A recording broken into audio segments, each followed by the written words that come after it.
Collector लोग रोज शाम को बीएलओस के ऊपर उतना ही दबाव बनाते हैं जितना उन पर आ रहा है उनकी तरफ से। रोज उन्हें अपडेट देना है कि कितने अब तक अपडेटिंग हुई है, कितने नाम दुरुस्त किए गए, कितने हटे हैं, कितने जोड़े हैं। इस प्रक्रिया में जो सरकारी अमला लगा है और कौन लोग काम कर रहे हैं, स्कूलों के व्याख्याता टीचर्स स्कूल छोड़कर, पढ़ाना छोड़कर वे गली गली, घर घर, लोगों के घरों पर जाकर नाम पते पूछ रहे हैं, उनसे फॉर्म भरवा रहे हैं। और इतना बड़ा दबाव है, टारगेट का इतना बड़ा दबाव है, जिसके चलते लोग आत्महत्या कर रहे हैं। तो इन जज साहिबान के बारे में क्या बात की जाए, इनकी क्या औकात, क्या साख रह गई है, जो देश में हो रहे अन्याय पर एक शब्द नहीं बोल सके। ये उस दिन नहीं बोले जब सुप्रीम कोर्ट ने चंडीगढ़ के अनिल मसीह को लोकतंत्र का हत्यारा कहा, फिर भी सजा नहीं दी। तब इन्होंने चिट्ठी नहीं लिखी। अब इन भूतपूर्व नौकरशाहों को ले आइए, इन्हें ढाल बनाया जा रहा है।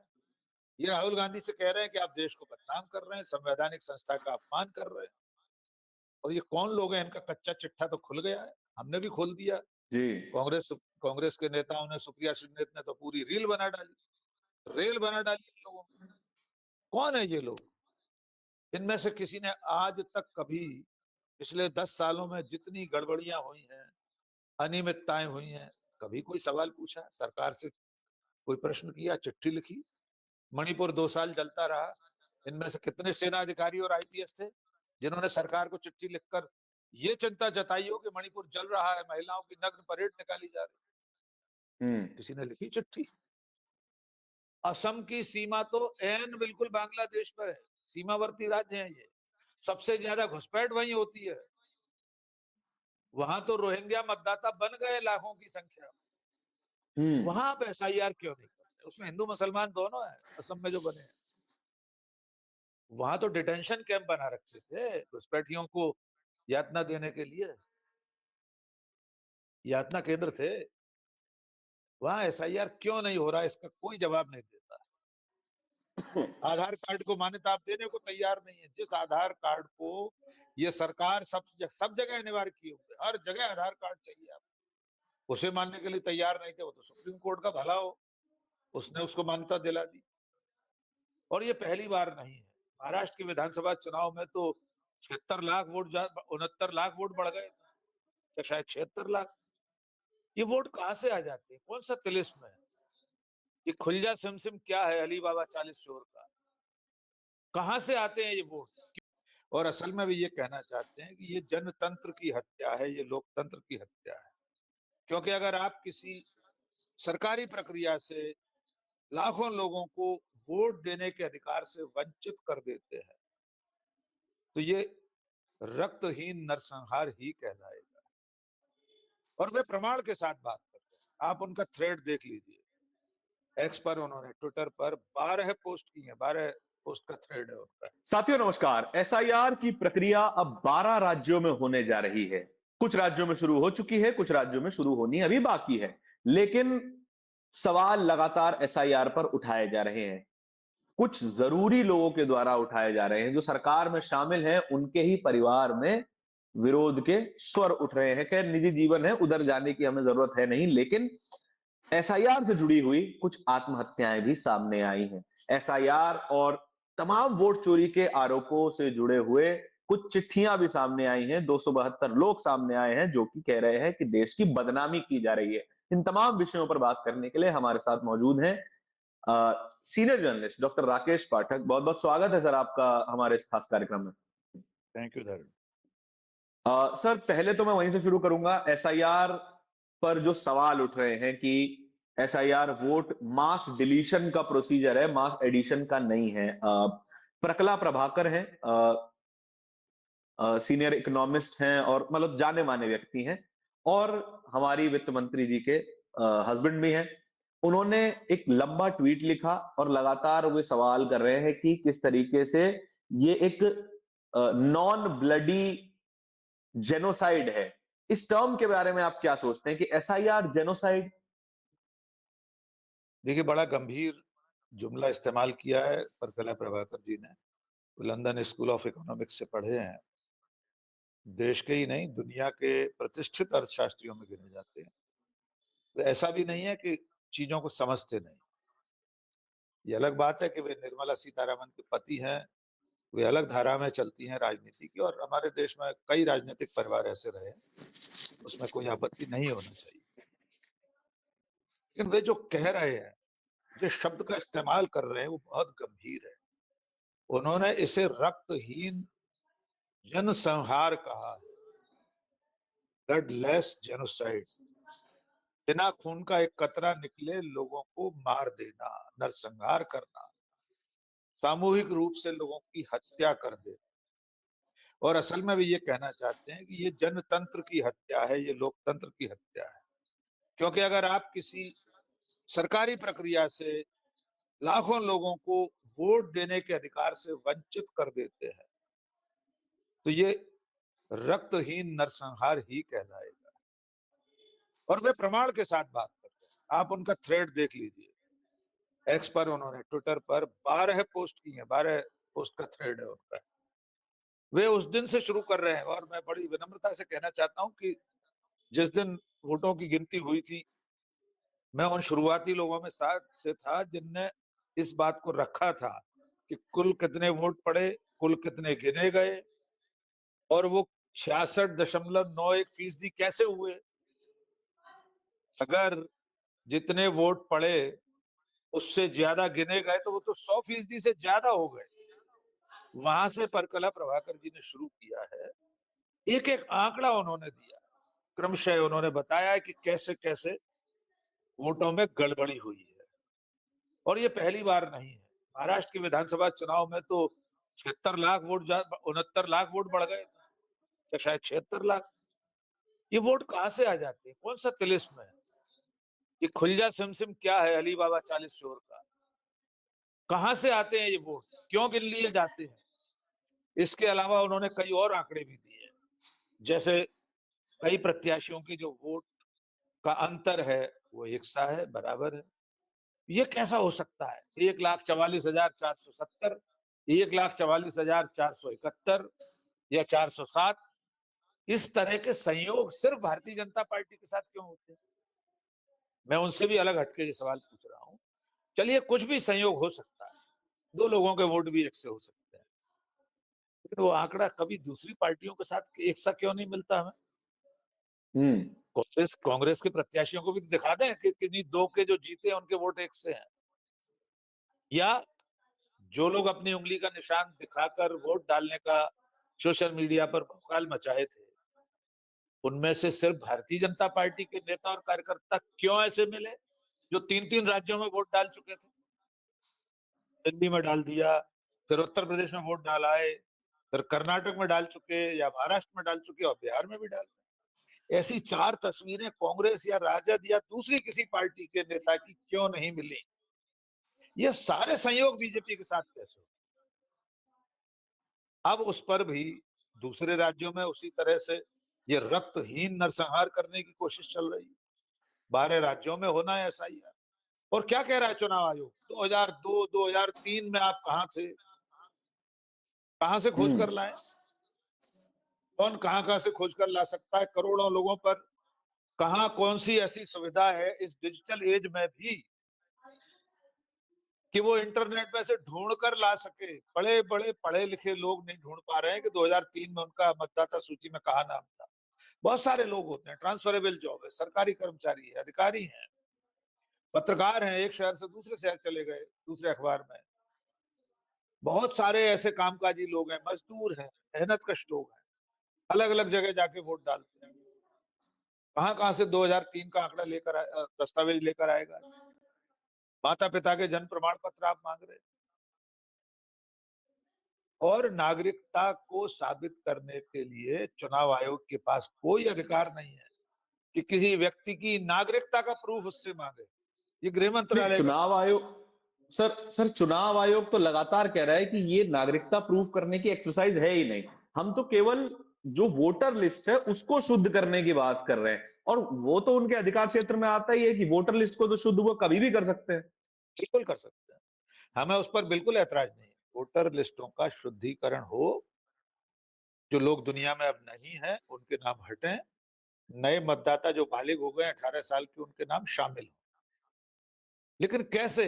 65 लाख लोगों के नाम काट देंगे आप बिहार में, फिर शामिल कर लेंगे 20 लाख 16 लाख लोग, फिर 5 लाख लोग बिना किसी प्रक्रिया के मतदाता बन जाएंगे। आधार कार्ड को मान्यता आप देने को तैयार नहीं है। जिस आधार कार्ड को ये सरकार सब जगह अनिवार्य किए हुए, हर जगह आधार कार्ड चाहिए आप, उसे मानने के लिए तैयार नहीं थे। वो तो सुप्रीम कोर्ट का भला हो, उसने उसको मान्यता दिला दी। तो कायदे से तो आप नागरिकता का प्रूफ ही मांग रहे हैं ना लोगों से, और उसमें भी घुसपैठियों वाली बात, उसको भी जोड़ लीजिए। प्रधानमंत्री हर जगह घुसपैठ का राग अलापते हैं, गृह मंत्री हर जगह घुसपैठियों की बात करते हैं। कितने लोगों के नाम दे पाए? हरकला प्रभाकर ने भी पूछा है, बहुत सारे लोग पूछ रहे हैं, बहुत सारे लोग पूछ रहे हैं कि बिहार में आपने पूरी कवायद 6 महीने 7 महीने 8 महीने आपने चलाया SIR, कितने घुसपैठिए कितने विदेशी नागरिक पकड़े गए, उनके नाम बता दीजिए। वे किस जिले के, किस वार्ड की, किस मतदान केंद्र की मतदाता सूची में शामिल थे, और आपने डिलीशन किया, उनको डिलीट कर दिए उनके नाम। और अगर वे पाए गए तो उनका फिर डिपोर्टेशन हुआ कि नहीं, उनको डिपोर्ट किया कि नहीं? बांग्लादेश के थे तो वहां छोड़कर आए कि नहीं आप? नेपाल के थे तो उनको विदा किया कि नहीं? सिर्फ नैरेटिव बनाना है कि घुसपैठिए घुसाए हैं, वोटर बन गए हैं। सरकार आपकी, प्रधानमंत्री आप, गृह मंत्री आप, BSF आपके अंडर में, तो कौन रोकेगा घुसपैठ? लालू यादव, तेजस्वी यादव, राहुल गांधी रोकेंगे? तो ये अपनी नाकामी का ऐलान करने वाली सरकार है। और एक तथ्य और जोड़ ली, देखिए असम में SIR नहीं हुआ, क्यों भाई? कोई तर्क है इसका?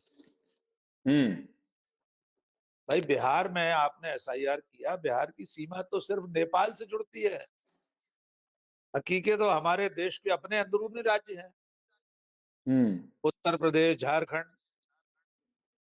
असम की सीमा तो एन बिल्कुल बांग्लादेश पर है, सीमावर्ती राज्य है ये, सबसे ज्यादा घुसपैठ वहीं होती है। वहां तो रोहिंग्या मतदाता बन गए लाखों की संख्या में, वहां आप SIR क्यों नहीं करते? उसमें हिंदू मुसलमान दोनों है असम में जो बने हैं। वहां तो डिटेंशन कैंप बना रखे थे घुसपैठियों को यातना देने के लिए, यातना केंद्र थे। वहां SIR क्यों नहीं हो रहा, इसका कोई जवाब नहीं देता। कोई एक कारण तो बता दे कि असम में इसलिए नहीं किया जा रहा, बाकी सब जगह जरूरी है, पश्चिम बंगाल में जरूरी है, केरल, तमिलनाडु, बाकी राज्यों, मध्य प्रदेश में शुरू हो चुका है। BLO आत्महत्या कर रहे हैं, आपने जहां से बात शुरू की थी, कितने दबाव में है, सोचिए आप। जी, मैं उस पर आऊंगा आत्महत्या वाली बात पे, लेकिन उससे पहले जो राहुल गांधी ने प्रेस कॉन्फ्रेंसेस की, जो राहुल गांधी या तमाम विपक्ष के नेता जो सवाल उठा रहे हैं, उसके अपोज में ना सरकार का कोई जवाब आया, ना इलेक्शन कमीशन का कोई जवाब आया। जवाब देते हैं 272 वो लोग जो कि सरकारी सर्विसेज में थे, जज थे, IPS, IRS, ISS, जो अच्छे खासे पढ़े लिखे लोग हैं। वो एक चिट्ठी लिख देते हैं, ओपन लेटर, जिसमें सुप्रीम कोर्ट को भी एड्रेस किया जाता है।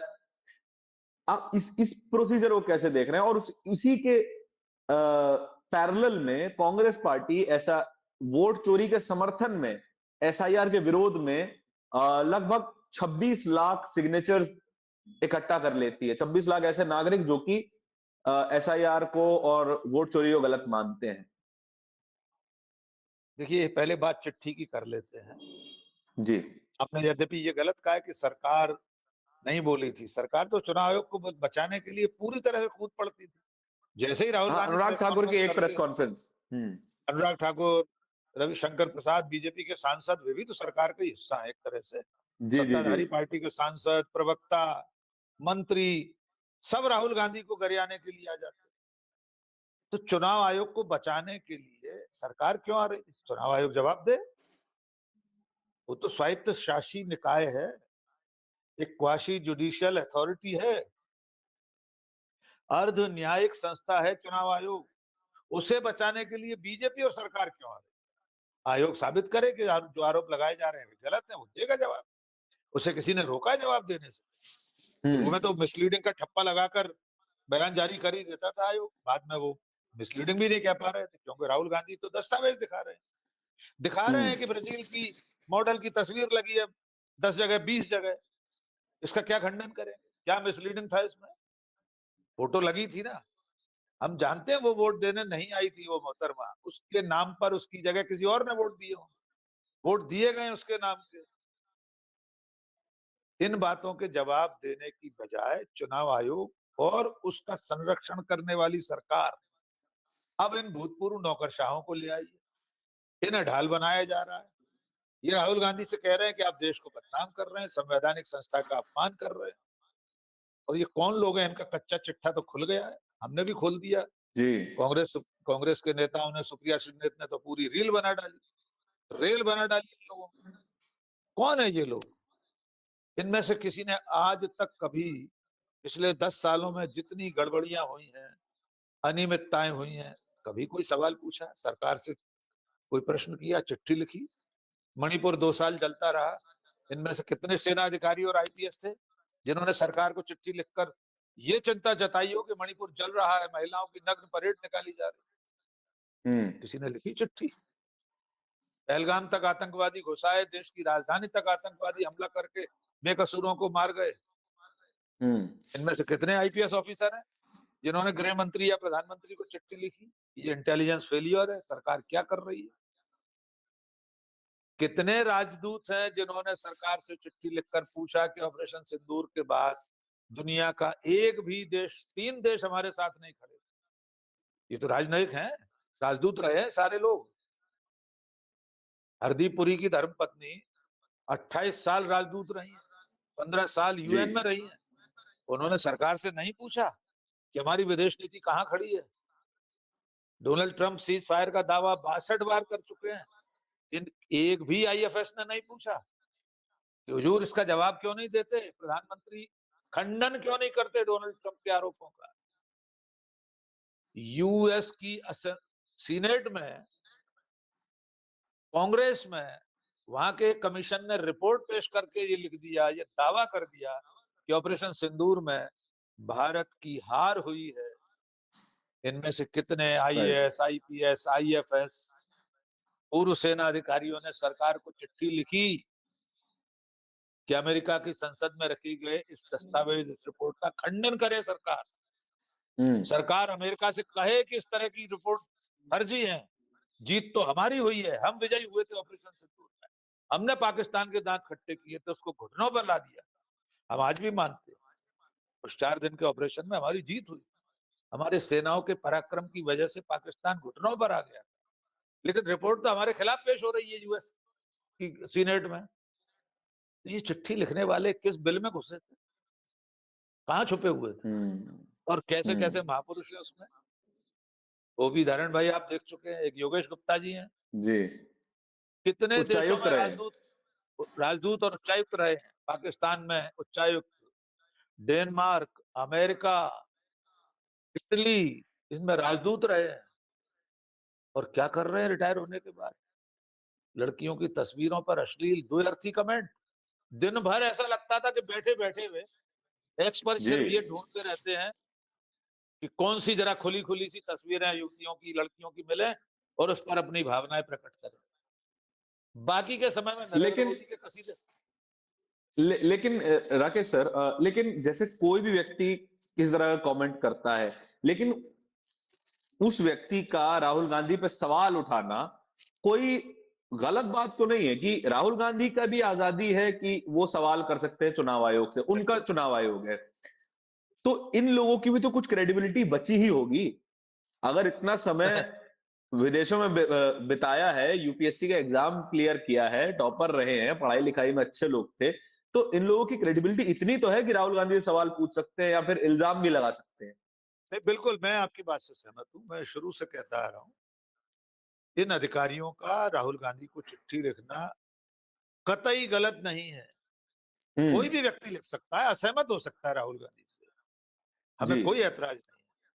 लेकिन इन लोगों से इतना तो पूछा ही जा सकता है कि पिछले 10 सालों की जितनी हमने बड़ी घटनाएं बताई, अभी तो हमने कुछ भी नहीं बताया जो कुछ हो रहा है 10 सालों में। राइट उस पर भी वे कभी सवाल पूछते तो उनकी क्रेडिबिलिटी बची रहती।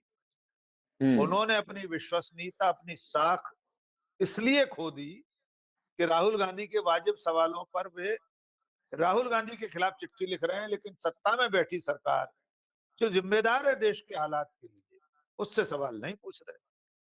इसलिए उनकी जो विश्वसनीयता है वो उल्टे इस चिट्ठी को लिखने से रसातल में चली गई। ये उल्टे बांस बरेली लग गए उनके।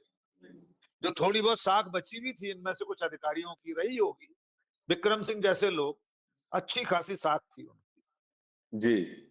वे राहुल गांधी पर आग बबूला हो रहे थे, तो अब उनके कच्चे चिट्ठे भी खुल गए। ये वही डीजीपी है जिनको मायावती ने पद से हटाया था।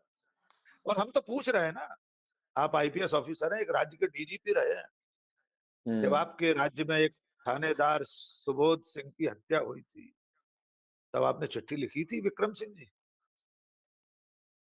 जब लोगों के घरों में घुसकर फ्रिज चेक करके लोगों की हत्याएं हो रही थी, तब आपने चिट्ठी लिखी थी विक्रम सिंह जी? जब संभल का एक दरोगा संविधान को बलाए ताक रखकर धमकी दे रहा था कि लोग अपने घरों पर घर की छतों पर भी नमाज नहीं पढ़ सकते, तब विक्रम सिंह ने चिट्ठी लिखी थी मुख्यमंत्री को कि किसी को यह अधिकार नहीं है कि अपने घर की छत पर पूजा नहीं कर सकता। अखंड रामायण हो सकती है, हनुमान चालीसा हो सकता है, तो कोई नमाज भी पढ़ सकता है। तब कहां थे विक्रम सिंह?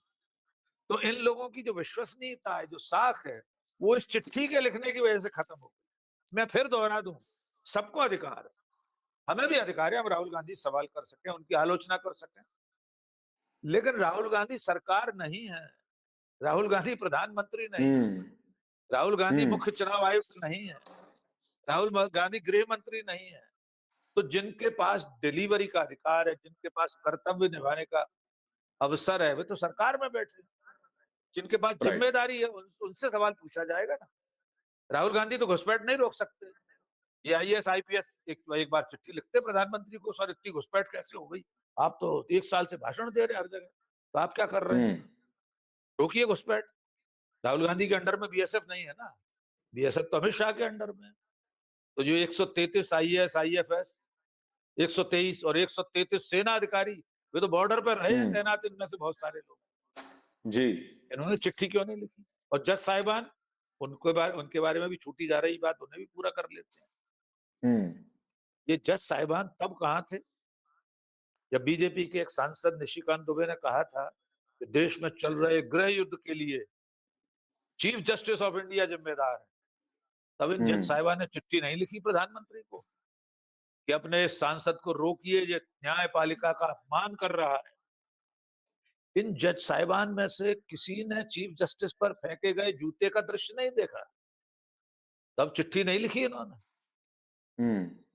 कि चीफ जस्टिस ऑफ इंडिया पर जूता फेंका जा रहा है, क्या कर रहे हैं देश के प्रधानमंत्री? कहां थे जज साहिबान? वर्षों से लोग बिना जमानत के जेलों में सड़ रहे हैं, तब इन जज साहिबान ने चिट्ठी नहीं लिखी प्रधानमंत्री, और न सीजीआई को चिट्ठी लिखी कि न्याय के नैसर्गिक सिद्धांत में जमानत मिलना चाहिए, बिना सुनवाई के 5-5 साल तक आप बिना जमानत के, बिना सुनवाई के किसी को कैद नहीं रख सकते। तो इन जज साहिबान के बारे में क्या बात की जाए, इनकी क्या औकात, क्या साख रह गई है जो देश में हो रहे अन्याय पर एक शब्द नहीं बोल सके। ये उस दिन नहीं बोले जब सुप्रीम कोर्ट ने चंडीगढ़ के अनिल मसीह को लोकतंत्र का हत्यारा कहा, फिर भी सजा नहीं दी। तब इन्होंने चिट्ठी नहीं लिखी कि हुजूर मिलॉर्ड, आपने जिसे लोकतंत्र का हत्यारा कहा है उसे सजा क्यों नहीं दी? अदालत में खड़े होने भर की शाम तक की सजा ही दे देते कि कोर्ट खत्म होने पर तक कटघरे में खड़ा रखा जाएगा। इतनी मामूली सजा नहीं दे सकते।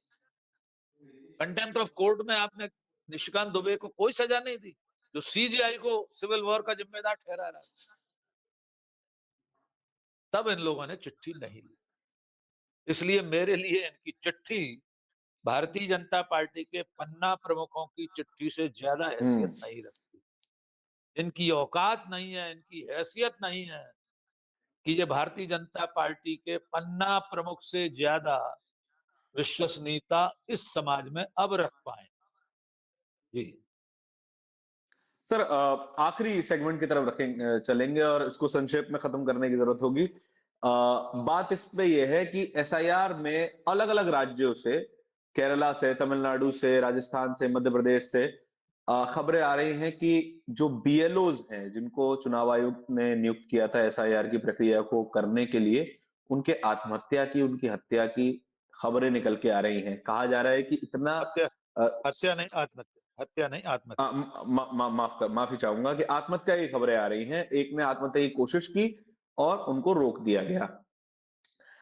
बात इसमें ये समझ में आती है कि इतना स्ट्रेस दिया जा रहा है सरकार की तरफ से, चुनाव आयोग की तरफ से, कि आप जल्दी जल्दी इस प्रक्रिया को खत्म कीजिए, और एक एक बीएलओ पे 5-5 हजार परिवारों का बर्डन है। क्या आप इसको स्ट्रेस से जोड़ के देखेंगे या इसके पीछे और कोई कारण होता है? देखिए, दोनों कारण हो सकते हैं। जो दबाव हम्म। चुनाव आयोग की तरफ से आ रहा है, वो चरणबद्ध होकर नीचे तक पहुंच रहा है। कलेक्टरों हम्म। पर भी उतना ही दबाव। हर हम्म। जिले के कलेक्टर के सिर पर भूत सवार है। उसे समय सीमा में, जैसे मध्य प्रदेश में 26 तारीख आखिरी जी। लास्ट डेट है, मुझे बाकी राज्यों का नहीं मालूम, 26 तारीख तक पूरा गहन पुनरीक्षण करके देना है। कलेक्टर लोग रोज शाम को बीएलओ के ऊपर उतना ही दबाव बनाते हैं जितना उन पर आ रहा है की तरफ से। रोज हम्म। उन्हें अपडेट देना है कि कितने अब तक अपडेटिंग हुई है, कितने नाम दुरुस्त किए गए, कितने हटे हैं, कितने जोड़े हैं।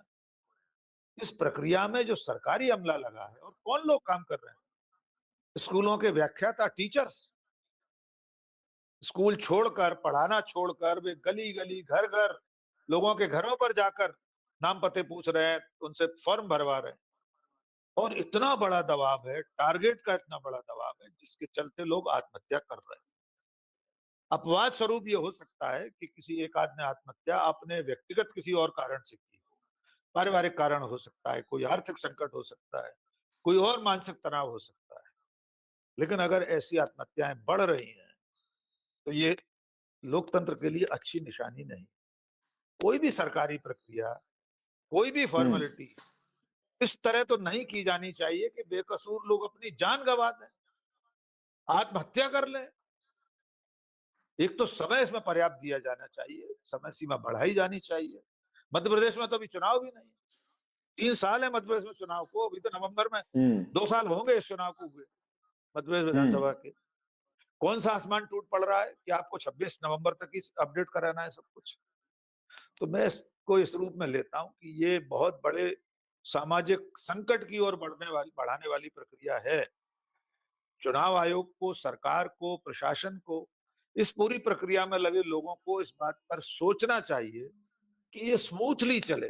कलेक्टरों को भी समझना पड़ेगा, और चुनाव आयोग को समझना पड़ेगा कि कलेक्टर भी इंसान है। कलेक्टर को समझना पड़ेगा कि उसका पटवारी, तहसीलदार, आरआई, टीचर, लेक्चरर, जो लोग भी इस अमले में, इस काम में लगे आए, जो अमला, वे सब भी मनुष्य हैं। तो ऐसा दबाव न डालें कि कोई व्यक्ति मजबूर होकर इतना स्ट्रेस में आ जाए कि आत्महत्या कर ले। ये फौरन रुकना चाहिए इस तरह के दबाव की प्रक्रिया को। हम एसआईआर की प्रक्रिया को रोकने की बात नहीं कर रहे, वो तो होती ही है, होना ही चाहिए, उससे इनकार नहीं है। लेकिन उसकी मंशा ऐसी नहीं होना चाहिए कि चीन चीन कर, छांट कर वर्ग विशेष के किसी खास वोटर तबके के वोट काटने हैं और अपने लोगों के जोड़ने हैं। एक तो ये नहीं होना चाहिए। दूसरा, सरकारी अमले पर ऐसा दबाव ना हो कि वो अपनी जिंदगी से हाथ धो। सर टाइमलाइन पे जो एकदम स्क्वीज्ड समय दिया गया है, केवल 25 दिन 26 दिन में पूरे राज्य का गहन पुनरीक्षण किया जाना, इसमें बिहार में भी सवाल उठे थे, अब मध्य प्रदेश में भी सवाल उठाए जा रहे हैं। कई, मतलब जहां तक मेरी जानकारी है, मध्य प्रदेश में करीब 837 ऐसे विद्यालय हैं जहां पर केवल एक टीचर है। वो क्लैरिकल वर्क भी कर रहा है, बच्चों को पढ़ा भी रहा है, और वही अगर अपने वार्ड का बीएलओ है तो वो दोनों काम साथ में कर रहा होगा। क्या टाइमलाइन इसमें ज्यादा बड़ा इशू है कि इतने कम समय में इतना ज्यादा बर्डन दे दिया जाना? देखिए, वैसे तो मतदाता सूचियों का पुनरीक्षण निरंतर चलने वाली प्रक्रिया है। हम्म। लेकिन जिस राज्य में चुनाव होने वाले हों, वहां ठीक है, आप मान सकते हैं कि टाइमलाइन में करना जरूरी है। यद्यपि बिहार में भी चुनाव वर्ष में आखिरी के महीनों में कराया गया है, कुछ एक महीनों में। पर मध्य प्रदेश जैसे राज्यों में तो अभी कोई इतनी जल्दी नहीं है, तो ये जो टाइम लाइन है, ये जो टाइम फ्रेम है, इसको थोड़ा ढीला करना चाहिए, ताकि कर्मचारी सहजता से अपने इस काम को कर सकें और इतने स्ट्रेस में ना आ जाए कि घर जाकर आत्महत्या कर लिया। जी। तो चर्चा के इस सेगमेंट को फिलहाल के लिए यहीं पे विराम देते हैं, और आपकी इस पूरी चर्चा के बारे में विचार क्या है ये कमेंट सेक्शन में जरूर बताइएगा। Thank you so much sir इस चर्चा में शामिल होने के लिए। आगे भी इसी तरह के एपिसोड आते रहेंगे। बोलता है हिंदुस्तान को सब्सक्राइब जरूर कीजिएगा। बहुत बहुत धन्यवाद।